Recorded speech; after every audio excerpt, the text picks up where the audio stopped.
Hello, beloved. Tomorrow is my happy birthday. And 2 days from that day is my happy anniversary. And I'm just reflecting about how blessed I am. The lady that married me behind me there has this wonderful smile on her face. And I just saw that smile again about a minute and a half ago. 35 years. I'm very blessed.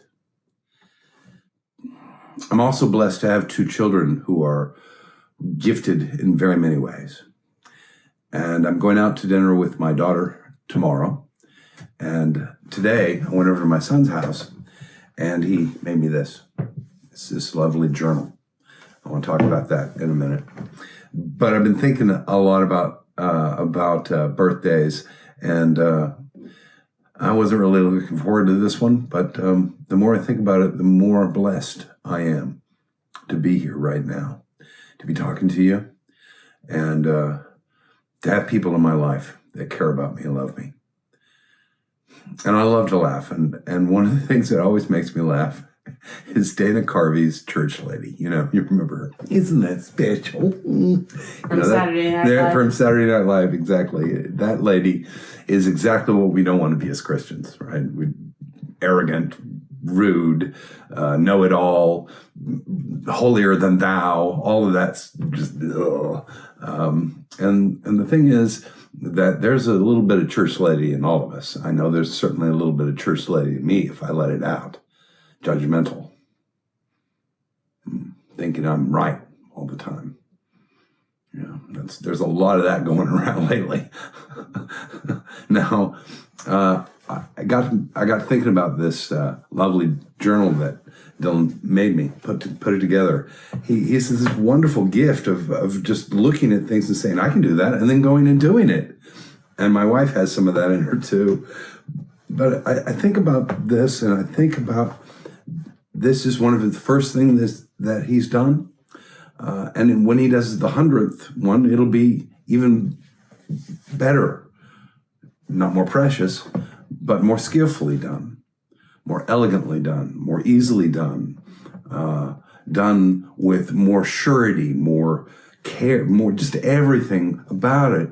The 100th version of this will be better, especially if he submits himself to someone more learned than he, who can show him how to do things more elegantly, more beautifully, more robustly. It's beautiful the way it is, and I will treasure it forever. But a craftsman can always get better. And God wants us to be craftspeople, making the world and everything around it a better place. That's the story of Genesis.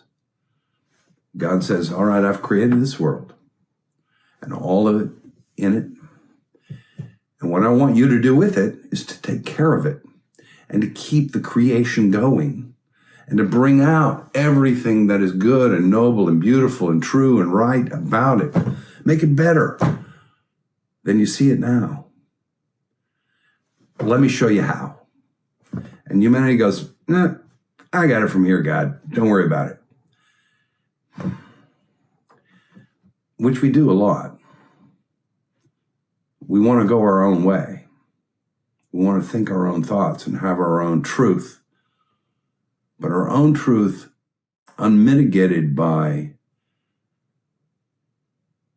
submission to love, always turns out wrong. So the beginning of Genesis is a story of God's creation of something beautiful and his commandment to go and tend it, to take care of it. And our choice to go, I think I'll go a different way. And almost all of the rest of Genesis is one horror after another. It's punctuated by wonderful things too. But humanity does the same thing over and over. It hurts everything around it. It destroys everything around it. It grabs everything around it for itself. and in so doing loses it until the end. And the story of Joseph.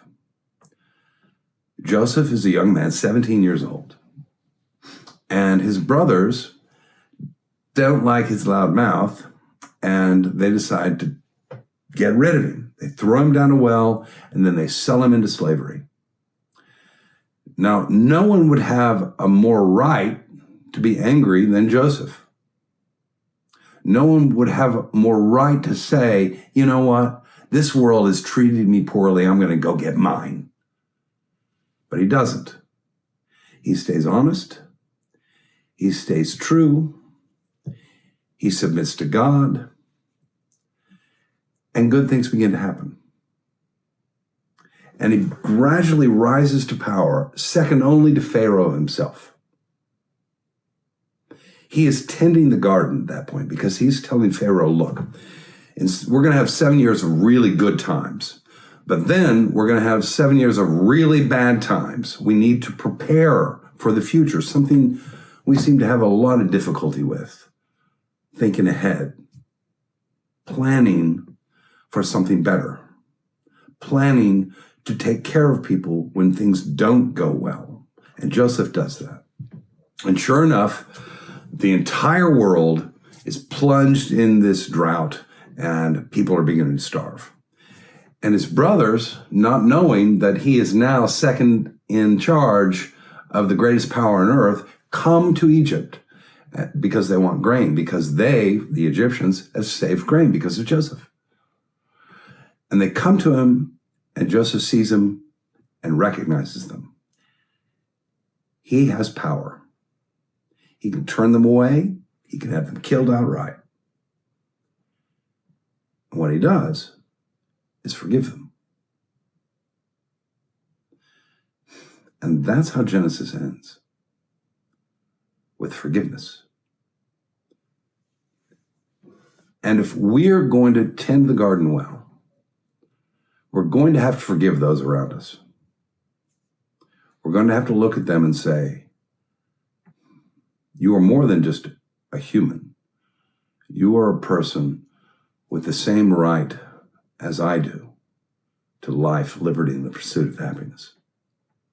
No matter what, no matter who. And we can't do that perched on our church lady seat. We can't do it left to our own devices, because our own devices will lead us to selfishness and destruction.